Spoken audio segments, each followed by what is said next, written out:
Start करते हैं cash flow statement. अब पूरी स्टेटमेंट बनानी आपको समझा रहा हूँ, लेकिन ये इसको स्टार्ट करने से पहले इतना ध्यान रखना कि आपको पहले तीनों परफॉर्मे अच्छी तरह याद कर लेनी है। Cash flow from operating activity का, cash flow from investing activity का और cash flow from financing activity का। जब तक तीनों परफॉर्मे आपको याद नहीं होंगे तो ये आप क्वेश्चन स्टार्ट नहीं कर सकते। ठीक है, तो स्टार्ट कर रहा हूँ क्वेश्चन। तो पहले आप तीनों परफॉर्मे को अच्छी तरह लर्न कर लेना, उसके बाद क्वेश्चन को स्टार्ट करना। ठीक है, तो सबसे पहले जैसे अब हमारे पास आ रहा है, जब पूरी स्टेटमेंट बनानी है अगर आपके पास आती है ना, पहले तो एक बार परफॉर्मा देख लेंगे जैसे बनाना कैसे है। जैसे आपका 32 क्वेश्चन करा रहा हूँ मैं। ऊपर देखिए कैश फ्लो स्टेटमेंट, 2 कॉलम। सबसे पहले cash flow from operating activity, cash flow from investing activity और cash flow from financing activity. तीनों को साथ साथ लिख लेंगे पहले परफॉर्मे में पूरे, और बल्कि यहाँ इतना ये भी लिख लेंगे कि add decrease in current assets, increase in current liability, less में increase in current assets, decrease in current liability. और तीनों को अंदर ये लिखना है यहाँ पे। और ये आपने जो भी करना है ना इस कॉलम में करना है, ध्यान रखना। यानी इस वाली लाइन इस कॉलम में करोगे, ज़्यादा हो रहे हो तो इधर कर लीजिए साथ में। जहाँ ज़्यादा टोटल करना पड़ रहा है तो आपको साइड में को लिख के, लेकिन इस कॉलम में कुछ मत लिखना। ठीक है, इस कॉलम में आपके 3 रिजल्ट आएंगे। एक तो आपका आएगा ऑपरेटिंग का रिजल्ट, ये वाला। एक आपका निकल के आएगा इन्वेस्टिंग का रिजल्ट, और एक निकल के आएगा फाइनेंसिंग का रिजल्ट। तीनों रिजल्ट आपके पास, फिर इनको तीनों को हम टोटल करेंगे यहाँ पे इस कॉलम में। यानी इसमें तीन तीन ही आपके पास फिगर आए, एक तो ऑपरेटिंग वाली, एक इन्वेस्टिंग वाली और एक आपकी फाइनेंसिंग वाली। बाकी जो कुछ करना है आपने सब इस कॉलम में करना है। ठीक है, तो ये ध्यान में रखना। और क्वेश्चन में पहले तीनों आप लिख लेंगे, ऑपरेटिंग भी लिख लेंगे, इन्वेस्टिंग भी लिख लेंगे और फाइनेंसिंग भी लिख लेंगे, और साथ में डिक्रीज और इंक्रीज भी लिख लेना। ठीक है, तो और जब क्वेश्चन आप जब स्टार्ट करोगे ना, जैसे मैं 32 क्वेश्चन में स्टार्ट कर रहा हूँ आपकी बुक का, तो इसमें आपने जब स्टार्ट करोगे पहले से लेके लास्ट तक आप लिखते जाएंगे, और जिसके नोट्स होंगे नोट्स भी देखते जाना। ठीक है, कोई एडजस्टमेंट होगी तो एडजस्टमेंट भी देख लेंगे अगर कोई दे रखी है तो इससे अच्छा। और अगर आप मिक्स बनाओगे, हाँ जी, पहले तो हम ऑपरेटिंग बनाएंगे, फिर इन्वेस्टिंग बनाएंगे, फिर फाइनेंसिंग बनाएंगे, तो ऐसे नहीं बनेगी। आप इकट्ठा टोटल शुरू करना, क्वेश्चन स्टार्टिंग से लेके एंड तक, जो आइटम जिस एक्टिविटी में जाती है उसी में उसको हम लिखते जाएंगे। ठीक है, जैसे फॉर एग्जाम्पल शुरू करता हूँ, देखो आपके सामने। अब मैं पहले से लेके लास्ट तक चलता जाऊँगा, देखना। और आपका तीनों फ्लोर में आपको याद है, कोई दिक्कत नहीं आएगी आपको, फटाफट आपको पता लग जाएगा ये आइटम आपकी इसके अंदर आने वाली है। जैसे सबसे पहले आपका आ रहा है शेयर कैपिटल। देखिए, एक तो इसमें नोट नंबर गलत डाला हुआ है। आप ना नोट नंबर यहाँ से काट के आप रिजर्व एंड सरप्लस के सामने एक नंबर डाल लेंगे। ठीक है, ये शेयर कैपिटल के सामने कोई नोट नहीं है। अब देखिए जैसे शेयर कैपिटल आ गई, 2 लाख की कितनी हो रही है, साल एक तो उल्टे होते हैं, ध्यान रखना। ये 17 18 है, तो 2 लाख की कितनी हो रही है, 3 लाख। जैसे 1 लाख आपका ज़्यादा हो रहा है ना, आपका वो तो अब बताओ शेयर कैपिटल कहाँ आएगी। अगर आपने तीनों एक्टिविटी याद करी है तो कल ही आपको कराया था ना, फाइनेंसिंग बताया था, issue of share capital. Issue of share capital, तो इशू ऑफ शेयर कैपिटल कहाँ आती है, फाइनेंसिंग में। ठीक है, तो इसको हम यहाँ लिखेंगे, cash flow from financing activity में यहाँ दिखाते हैं इशू ऑफ शेयर कैपिटल। और ये आपका इशू इसी कॉलम में लिखना, ध्यान रखना, उस कॉलम में मत जाना, यहाँ नहीं आएगा। ठीक है, इशू ऑफ शेयर कैपिटल पूरा लिखना, ये नहीं खाली शेयर कैपिटल लिख दो, इशू ऑफ शेयर कैपिटल, ये ध्यान में रखना। 1 लाख की। नेक्स्ट पॉइंट पे आ जाते हैं। अब नेक्स्ट पॉइंट आ रहा है आपका रिजर्व एंड सरप्लस। इसका 1 नंबर नोट है, और 1 नंबर नोट में हम देखें अगर यहाँ पे आके, जिसका नोट है नोट जरूर देखना। ठीक है, उसके हिसाब से लिखना। एक तो इसमें प्रॉफिट एंड लॉस दिया हुआ, देखिए आपका ये 17 18 40 का कितना हो रहा है, 48,000। तो एक तो प्रॉफिट एंड लॉस लेंगे, इसमें वर्क की नोट में डालना। ठीक है, 8,000 यहाँ पे इसका वर्किंग नोट बनता है। पहले प्रॉफिट एंड लॉस 8,000 ले लेंगे। उसके बाद नेक्स्ट एक इसमें और दिया हुआ सिक्योरिटी प्रीमियम रिजर्व। देखिए पहली बार आ रहा है आपका सिक्योरिटी प्रीमियम रिजर्व, और ये जो रिजर्व है ये आपका वर्किंग नोट में ऐड नहीं होता। मैंने आपको वर्किंग नोट में आइटम बताई थी ना, transfer to any reserve, general reserve, वो हम सारे वर्किंग नोट में ऐड करते हैं, लेकिन ये रिजर्व आपका वर्किंग नोट में ऐड नहीं होगा। जो सिक्योरिटी प्रीमियम रिजर्व होता है 6,000 जो आपका है, ये ज़्यादा हो रहा है 6,000, वो आप डालेंगे फाइनेंसिंग में डालेंगे। यहाँ पर डालना है सिक्योरिटी प्रीमियम रिजर्व, फाइनेंसिंग में इसको डाल के चलेंगे। ठीक है, ये ध्यान रखना, यही रिजर्व है जो फाइनेंसिंग में जाता है, बस ध्यान रखना। कौन सी रिजर्व की बात कर रहा हूँ, सिक्योरिटी प्रीमियम रिजर्व की बात कर रहा हूँ, 6,000, ये आप फाइनेंसिंग में डाल के चलोगे। ठीक है, लेकिन अगर जनरल रिजर्व होता तो फिर आपको वर्किंग नोट में ऐड कर देते। ठीक है, नेक्स्ट पॉइंट पे चलते हैं। अब देखिए मैं सील होल्डर में उठा रहा हूँ सब चीज़ों को। देखिए एक तो पहले मैंने शेयर कैपिटल ले ली, फिर मैंने रिजर्व एंड क्या ले लिया, सरप्लस ले लिया। अब मैं आ रहा हूँ लॉन्ग टर्म बोरोइंग पे। 2 नंबर में देखते हैं क्या दे रखा है इसके अंदर। 2 नंबर में आपको दे रखा है पब्लिक डिपॉजिट। क्या दिया हुआ है? Public deposit. अब पब्लिक डिपॉजिट आपका कहाँ आता है बताइए, याद करो। ये भी आपका फाइनेंसिंग में आता है। देखिए चाहे आपका लॉन्ग टर्म बोरोइंग हो, चाहे आपका शॉर्ट टर्म बोरोइंग आएगा, अगर आता है तो सब फाइनेंसिंग में आते हैं। कहाँ आते हैं? फाइनेंसिंग में। और जो इसका इंटरेस्ट होता है वो मैंने 2 जगह आपको बताया था। एक तो ऑपरेटिंग में ऐड होता है और फाइनेंसिंग में लेस होता है। अब जैसे पब्लिक डिपॉजिट आपका देखिए ज़्यादा हो रहा है, 50 का कितना हो रहा है? 95,000 हो रहा है ना। तो इसको बोलते हैं रेजिंग पब्लिक डिपॉजिट, यानी हमने लोन लिया है तो इसको भी फाइनेंसिंग में डालेंगे। Raising public deposit, raising public deposit यहाँ डाल देंगे फाइनेंसिंग में। और ये आपका आ रहा है 45,000। डिफरेंस इसका 45,000 बनता है, 45,000 इसको हम डालेंगे यहाँ पे। ठीक है, नेक्स्ट पॉइंट पे आ जाते हैं। उसके बाद नेक्स्ट पॉइंट आपका आ रहा है अब इसके साथ साथ जैसे ही आप लॉन्ग टर्म बोरोइंग देखते हो ना, पब्लिक डिपॉजिट जैसे आपने देखा, इसका इंटरेस्ट आप देखो। इंटरेस्ट अगर रेट वगैरह दे रखी है तो इंटरेस्ट वगैरह बनेगा, नहीं तो नीचे भी दे रखा होता है कई बार। जैसे पहला पॉइंट आ रहा है interest paid on public deposit. जैसे ही लॉन्ग टर्म बोरोइंग वाली आइटम डालोगे वैसे वैसे साथ साथ इंटरेस्ट की एंट्री भी कर लेना इसकी। अगर रेट दे रखा है तो खुद बना लेना, अगर कुछ नहीं कहा तो स्टार्टिंग वाले के ऊपर बना देते हैं। लेकिन उसमें अब खुद दे रखा निकाल के तो फिर आप ये लिख दोगे यहाँ पे interest paid on public deposit कितना दे रखा है? 9,000। इसकी एंट्री 2 बार होती है, ध्यान रखना। एक बार तो ऊपर ऐड होता है यहाँ पे adjustment for interest paid on public deposit, यहाँ लेंगे। और ये इंटरेस्ट पेड जो आपका दिया हुआ है वो दिया हुआ है हमें यहाँ पे 9,000 दे रखा है, एडजस्टमेंट में दिया हुआ है। और दूसरी बार फाइनेंसिंग में लेस होता है। फाइनेंसिंग में क्या होता है? लेस होता है इंटरेस्ट पेड। आप एक बार चेक कर लीजिए अगर आपको डाउट है ना परफॉर्मे में कि ये तो हमने सर देखा ही नहीं, तो आप एक बार दोबारा चलिए ऑपरेटिंग एक्टिविटी में जाइए, देखो जाके एक बार। वहाँ पे आपको मैंने लिखवा रखा है interest paid on long term borrowing, short term borrowing, यहाँ पे ऐड करवा रखा है ऑपरेटिंग में। और फाइनेंसिंग का अगर परफॉर्मे में देखो तो वहाँ आपने लास्ट में लिखा होगा इंटरेस्ट पेड लेस होता है, वो भी यही होता है 9,000। 2 बार एंट्री होती है। एक बार तो यहाँ पे ऑपरेटिंग में क्या करते हैं? ऐड करते हैं। और फाइनेंसिंग में क्या करते हैं? लेस करते हो। जैसे लॉन्ग टर्म बोरोइंग आप लिखोगे ना, लॉन्ग टर्म बोरोइंग वाली आइटम हमेशा फाइनेंसिंग में आती है, तो उसके साथ साथ इंटरेस्ट पे भी देख लेना। ठीक है, अब नेक्स्ट पॉइंट पे आ जाते हैं। ठीक है, मैं बिल्कुल अपना वो तोड़ नहीं रहा हूँ, मैं उसी टाइम उसी रोड में चल रहा हूँ जिस रोड में मैंने सारा उठाना शुरू किया था। ये दोबारा बता दूँ, शेयर कैपिटल आपकी फाइनेंसिंग में गई, issue of share capital. Reserve and surplus working note में गया, उसमें एक आइटम थी सिक्योरिटी प्रीमियम रिजर्व, वो मैंने सिर्फ फाइनेंसिंग में डाला है। बाकी प्रॉफिट लॉस मैंने वर्किंग नोट में लिखा हुआ भी। लॉन्ग टर्म बोरोइंग वाली आइटम आपके सामने कर दी, इसका इंटरेस्ट भी मैंने आपको बता दिया। अब आ रहा हूँ करंट लायबिलिटी पे। और करंट लायबिलिटी आपकी आती है इंक्रीज और डिक्रीज। ये वाला आपका देखो इंक्रीज डिक्रीज वाले इसमें चलेंगे हम, तो ये भी साथ साथ करके चलेंगे, तभी मैंने परफॉर्मे पहले बना लिए। अब जैसे ट्रेड पेबल आपका ना ज़्यादा हो रहा है तो ये कहेंगे इंक्रीज इन करंट लायबिलिटी, तो यहाँ पे लेंगे increase in current liability trade payable. Trade payable डालेंगे हम 15,000, तो ऐड वाली आइटम होगी इंक्रीज इन करंट लायबिलिटी। ठीक है, ट्रेड पेबल के बाद नेक्स्ट पॉइंट आपका आ रहा है other current liability. Other current liability number 3 देखते हैं। नंबर 3 में क्या दे रखा है नोट में? आपका आउटस्टैंडिंग एक्सपेंसेस हैं, तो ये भी आपके इसमें आएंगे इंक्रीज डिक्रीज वाले में। तो इंक्रीज इन करंट लायबिलिटी ये भी यहाँ डालेंगे। आउटस्टैंडिंग एक्सपेंसेस ये आपके आ गए 10,000 के, ये भी ऐड होंगे यहाँ पे। दोनों आइटम में ऐड है, increase in current liability add.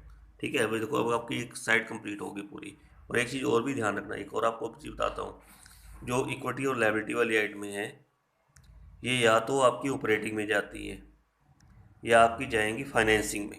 दोबारा बोल रहा हूँ मैं, जो इक्विटी और लायबिलिटी वाली आइटम है या तो ऑपरेटिंग में जाती हैं या फाइनेंसिंग में जाती हैं। इन्वेस्टिंग में इसमें कोई भी आइटम नहीं जाएगी इसमें से, ये ध्यान में रखना, इक्विटी और लायबिलिटी वाली आइटमों में से। और जो नीचे एसेट्स वाली आइटमें हैं ये जाती हैं इन्वेस्टिंग और ऑपरेटिंग में, इसमें से कोई आइटम फाइनेंसिंग में नहीं जाएगी आपके पास, ये ध्यान रखना। ठीक है, तो ये और भी थोड़ा आपको बता दिया मैंने। इसकी जो आइटम जाएंगी ऑपरेटिंग या आपकी फाइनेंसिंग में, जो जहाँ भी आपको याद कराया है, और ये जाएंगी इन्वेस्टिंग और ऑपरेटिंग में। अब जैसे नॉन करंट सेट्स पे आ गया, फिक्स एसेट्स आ गया, टेंजिबल एसेट्स नंबर 4 देखते हैं। नंबर 4 में क्या दे रखा है? नंबर 4 में लैंड एंड बिल्डिंग दे रखी है, और लैंड एंड बिल्डिंग अगर आपकी हो रही ज़्यादा और नीचे कोई एडिशनल इसकी है नहीं, ठीक है, कोई अकाउंट वगैरह नहीं बनाया, जैसे मैं पीछे अकाउंट बना रहा था, तो अब आपकी ज़्यादा हो रही तो उसको बोलते हैं purchase of land and building. Purchase of land and building, तो ये कहाँ जाएगी आपकी इन्वेस्टिंग में जाएगी, यहाँ डालेंगे purchase of land and building. Investing activity आपने अच्छी तरह करी है पीछे, 80,000 ब्रैकेट से लगा देंगे, परचेज है, परचेज में माइनस की आइटम हो जाएगी, ठीक है, ये ध्यान में रखना। उसके बाद नेक्स्ट पॉइंट आप क्या आ रहा हूँ, इंटेंजिबल एसेट्स। अब नंबर 4 5 देखते हैं, नंबर 5 में क्या दे रखा है। नंबर 5 में एक तो गुडविल दे रखी है, एक पेटेंट दे रखे हैं, और ये दोनों आपके हो रहे हैं कम। देखो अगर ज़्यादा हो जाए फिर तो परचेज है, फिर तो इन्वेस्टिंग में माइनस करते हैं, ठीक है। लेकिन अगर कम हो रहा है तो ये हमारे बोलते हैं रिटर्न ऑफ किया, क्या किया, रिटर्न ऑफ, जिसको हम डालेंगे ऑपरेटिंग में ऊपर। एक तो हम यहाँ डालेंगे goodwill return of, goodwill return of हो गए, और एक आपके हो गए patent return of, goodwill return of और साथ में क्या लेंगे, पेटेंट रिटर्न ऑफ। तो ये दोनों यहाँ डालते हैं। गुडविल रिटर्न ऑफ आपकी हो रही है इसमें 30,000, और पेटेंट रिटर्न ऑफ आपके आ रहे हैं इसमें 8,000। चलिए इस पॉइंट समझ में आ गए, गुडविल रिटर्न ऑफ होगी, पेटेंट रिटर्न ऑफ हो गया। इससे पहले टेंजिबल एसेट्स आया था, वो purchase of land and building आई थी। अच्छा उसके बाद आ रहा है नॉन लॉन्ग टर्म इन्वेस्टमेंट, ये भी इन्वेस्टिंग में जाता है। इसमें अगर आप देखिए ज़्यादा हो रहा है कम हो रहा है, 40 का 65 ज़्यादा हो रहा है ना, तो ये भी परचेज होगी, तो इसको भी हम इन्वेस्टिंग एक्टिविटी में लेंगे। Cash flow for investing activity, purchase of long term investment, purchase of long term investment. तो ये परचेज आएगी हमारी 25,000 की, इसके साथ भी आप ब्रैकेट्स लगा देंगे, ठीक है, कैश आपका जा रहा है। तो उसके बाद आ जाते हैं हम करंट असेट्स के ऊपर। करंट असेट्स में सबसे ऊपर आपको दे रखा है करंट इन्वेस्टमेंट। ये मैंने आपको छोड़ने को कहा था जब ऑपरेटिंग बना रहा था आपको, वहाँ भी मैं आपको छुड़वा रहा था, अभी भी मैं आपको यहाँ पे छुड़वा रहा हूँ कि अभी आप छोड़ दीजिए, लेकिन अब इसका यूज़ करूँगा मैं, पक्का आपको बताऊँगा ठीक कैसे करना है। करंट इन्वेस्टमेंट को अभी नहीं लेना, और कैशियर बैंक को भी अभी मत लेना, ठीक है, इसको भी बाद में लेंगे। तो बस ये अब दो ध्यान रखना, दो आइटमें छूट जाएंगी, अभी वो बाद में अभी लूँगा, अभी लेने वाला हूँ, बस इसको मैं बताऊँगा कैसे करना है। जब पूरी स्टेटमेंट बनती है तो इसका भी रोल आएगा आपका। अब इन्वेंट्री, इन्वेंट्री आपकी हो रही ज़्यादा है 50 की 90, तो इंक्रीज इन करंट असेट्स, तो इन्वेंट्री यहाँ माइनस में जाएगी 45,000, 40,000। इन्वेंट्री के बाद फिर आपका आ रहा है ट्रेड रिसीवेबल, और ये भी आपका ज़्यादा हो रहा है, तो ये भी माइनस में जाएगा। Increase in current assets, trade receivable डालेंगे यहाँ पे, ये 70,000 आपका माइनस में, ये भी माइनस में गया और ये भी माइनस में गया। उसके बाद कैश एंड बैंक बैलेंस तो मैंने भी आपको छुड़वा दिया कि अभी लेना मत, एक करंट इन्वेस्टमेंट छुड़वाई और कैश एंड बैंक बैलेंस छुड़वाया, ठीक है मैंने। और अदर करंट असेट्स नंबर 7 है, 7 में देख लेते हैं क्या है। 7 प्रीपेड एक्सपेंसेस दे रखे हैं और ये आपके हो रहे हैं कम, तो ये भी हमारा इसमें आएगा decrease in current assets, prepaid expenses, और ये कम हो रहे हैं आपके 2,000, ऐड में चला जाएगा ये, ठीक है। ये थोड़ा माइनस वाली आइटम मैंने बाहर लिखी, इकट्ठा मैं लेस कर दूंगा फिर इसमें, और इसी कॉलम में लिखना देखो सारा कुछ में, इस कॉलम में बिल्कुल कुछ मत लिखना, ठीक है अभी।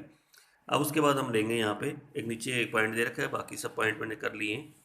ये दे रखा है 1 अप्रैल 2017 को 10,000 शेयर इशू करें कंपनी 10 रुपीज़ वाले, कितने प्रीमियम पर, 6% प्रीमियम पर। अगर मैं इसका प्रीमियम बनाऊँ, प्रीमियम कितना बनता है आप देखो, 10,000 को 10 से मल्टीप्लाई करो, 1 लाख हो गया ना। तो इस शेयर कैपिटल आप देखो 1 लाख की आपने इशू करी थी, की थी ना, वही पॉइंट दे रहा है कि 1 लाख इशू करे थे, और वो 6% प्रीमियम पर गए थे, यानी 6,000 प्रीमियम हो गया। और ये प्रीमियम मैं ऑलरेडी ले चुका हूँ, देखो ये वाला 6,000 प्रीमियम था ना। दाना सिक्योरिटी रिजर्व कहाँ जाएगा बताया था अभी आपको, ये रिजर्व सिर्फ फाइनेंसिंग में जाता है, ऐड होता है, बाकी कोई रिजर्व इसमें नहीं जाएगा फाइनेंसिंग वगैरह में, वो आपके वर्किंग नोट में जुड़ेंगे यहाँ पे, यानी इसके अंदर आपने ऐड करना होता है वर्किंग नोट के अंदर। अब आपने क्या करना है लास्ट फाइनल स्टेप पे, एक तो हमारा कैश और बैंक और वो रह गया करंट इन्वेस्टमेंट, और एक वर्क प्रॉफिट लॉस आपका है ना, और तो उसमें कोई आइटम आई नहीं, तभी मैंने बाहर लिखा हुआ था नीचे वर्किंग नोट में। इसको आप उठा के सबसे ऊपर ले लेंगे नेट प्रॉफिट बिफोर टैक्स, और इसकी लाइन पहले छोड़ दिया करो लिख कर, और ये बाद में इसको फिलअप किया करो कि 8,000 हमारा प्रॉफिट एंड लॉस है, बाकी सब कुछ कर लीजिए। ये लाइन ऊपर लिख के छोड़ देना नेट प्रॉफिट, क्योंकि ये बाद में आता है ना, यहाँ से निकल के आएगा वर्किंग नोट से में, तो और कोई आइटम इसके अंदर ऐड हो जाए वो हमारा इसके अंदर जाता है। तो अब आपने क्या करना है, आपको फाइनल क्वेश्चन कराता हूँ कैसे करना पूरा इसको। अब आप पहले यहाँ तक ऐड कर लीजिए जो आइटम ऐड वाली हैं, तो यहाँ तक जो ऐड करेंगे ये बन जाता है 55,000। अंदर इसी कॉलम में दे रहा हूँ, इस कॉलम में बिल्कुल मत जाना, ठीक है। इसको बोलते हैं हम operating profit before working capital changes, operating profit before working capital changes. उसके बाद फिर आपका ये इसमें सारा ऐड है, यहाँ तक ऐड कर लेंगे इसको। ये हो गया 27,000 ऐड, 55,000 में 27 ऐड करेंगे तो 82,000 बनता है ये। फिर उसके बाद आप 1,10,000 इसमें से माइनस कर देंगे, ठीक है, ये माइनस हो गया तो ये हमारा निकल के आएगा नीचे हमारा 28,000 माइनस का आएगा। फिर आप इसको यहाँ लिख देंगे 28,000 माइनस में ये हमारा आ गया cash used in operating activity. Operating activity आपकी फाइनल हो गई, cash used in operating activity. फिर आप इसको इस कॉलम में लिख देना। तो कब एक रिजल्ट डाला है, देखो पूरे कॉलम में मैंने केवल किसका रिजल्ट डाला है, जो ऑपरेटिंग एक्टिविटी का आपका निकल के आया है, ठीक है। अब उसके बाद आ जाते हैं इन्वेस्टिंग का टोटल करेंगे, दो ही आइटम में थी इसके अंदर। अब इसका टोटल करेंगे 1,05,000 आपका माइनस का, यहाँ भी 1,05,000 आपका किसका आएगा, माइनस का आएगा। इसको हम कहेंगे cash used in investing activity, cash used in investing activity, ये माइनस का हो गया। अब उसके बाद हम लेते हैं फाइनेंसिंग का टोटल। फाइनेंसिंग का अगर टोटल करेंगे तो ये हमारा बन जाता है 1,51,000 तो आपका माइनस का है, प्लस का है, और 9,000 किसका है, का माइनस का। ये जो सिक्योरिटी प्रीमियम रिजर्व है आप इशू शेयर कैपिटल में भी ऐड कर सकते हो अगर करना चाहो तो, नहीं तो अलग से दिखा दो तो भी चल जाएगा, ठीक है। तो ये हमारा निकल के आएगा, टोटल हमारा बनेगा 1,42,000 प्लस का, 1,42,000 किसका रहेगा, प्लस का रहेगा, प्लस का इधर दिखा देना। अब तीन आपके रिजल्ट आ गए, एक तो ऑपरेटिंग का आ गया, एक आपका इन्वेस्टिंग का आ गया, और एक आपका किसका आ गया, फाइनेंसिंग का आ गया। अब आप तीनों को ना ऐड करेंगे, टोटल करेंगे इसका कि ये को 142 प्लस का है, और ये दोनों आपके किसके हैं, माइनस के हैं, 28 भी माइनस का और 1,05,000 माइनस का है, यानी 1,33,000 तो माइनस का हो गया ना, और 1,42,000 आपका प्लस का होगा, तो 9,000 आपका प्लस का आएगा। तो आप यहाँ करना net increase in cash and cash equivalent, तीनों का टोटल करते हैं तो 9,000, तीनों मतलब कि तीनों एक्टिविटी का टोटल किया आपने, ए प्लस बी प्लस सी, और इसके सामने अगर आपका ये प्लस में आता है तो इसको लिखते हैं net increase in cash and cash equivalent, net increase in cash and cash equivalent. अगर माइनस का आएगा तो बोलते हैं इसको net decrease in cash and cash equivalent. फिर हम अपने, अब बताओ मैंने क्या क्या आपके सामने छोड़ा था जो मैंने लिया नहीं था। अब आपको देखो मैं कैसे का यूज़ करना बताता हूँ। आपने क्या करना है, एक तो करंट इन्वेस्टमेंट जो मैंने छोड़ रखी थी, और एक कैश एंड बैंक बैलेंस जो मैंने नहीं लिया था, इसका ना ओपनिंग बैलेंस लेना। तो ओपनिंग बैलेंस देखो, अगर आप देखो तो 10,000 तो ये बनता है। करंट इन्वेस्टमेंट में जो मर्जी हो आपको कोई दिक्कत नहीं है, चाहे इसमें मार्केट सिक्योरिटी हो चाहे शॉर्ट टर्म इन्वेस्टमेंट हो, आपने मतलब छोड़ना पहले, इसको लेना नहीं है। और आपने इसका क्या करना है, टोटल करना ओपनिंग बैलेंस का, जैसे 10,000 ये है और ये 35,000 आपका ये है, ठीक है, ये कैश और बैंक बैलेंस हो गया। दोनों को अगर मिलाओ तो 45,000 बनता है ना, 10 ये और 35 ये, और फिर क्या करना है इसके अंदर 45,000 आपने ऐड करते हैं जो ओपनिंग बैलेंस है।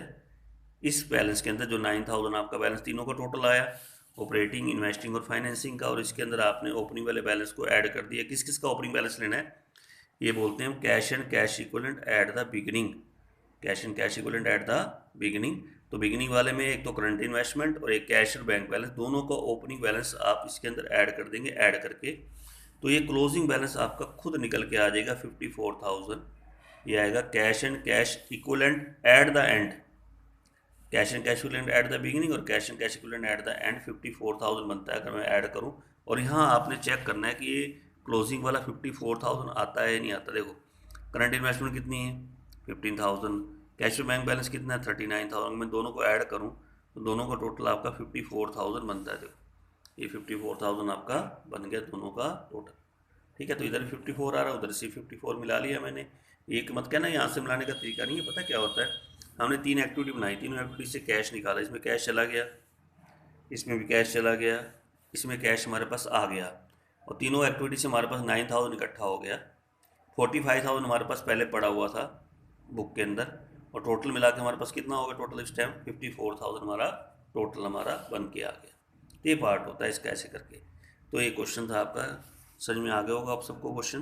तो डरना नहीं है, करना है काम को, और इसमें तीनों एक्टिविटी पहले बना के तीनों को साथ साथ चलाना। और जब क्वेश्चन स्टार्ट करते हो तो फर्स्ट से लेके लास्ट तक, यानी पहले से लेके लास्ट तक चलना, यानी कोई आइटम इसमें छोड़ना मत, बस ये छोड़ देना कैश बैंक बैलेंस और करने सबसे बाद में लेना होता है, ठीक है। और उसके बाद जिसके नोट्स हैं नोट्स भी देखते जाना, जिसकी एडजस्टमेंट भी करते जाना, कभी भी गलत क्वेश्चन आपका नहीं होगा, ये ध्यान रखना, ठीक है। चलिए क्वेश्चन और कराता हूँ आज आपको, नेक्स्ट क्वेश्चन एक और करते हैं। तो आज पहले एक तो 32 क्वेश्चन जरूर करना, पीछे एक्सरसाइज वाला बता दूंगा कौन कौन से आपने करने हैं, ठीक है। नेक्स्ट क्वेश्चन करते हैं।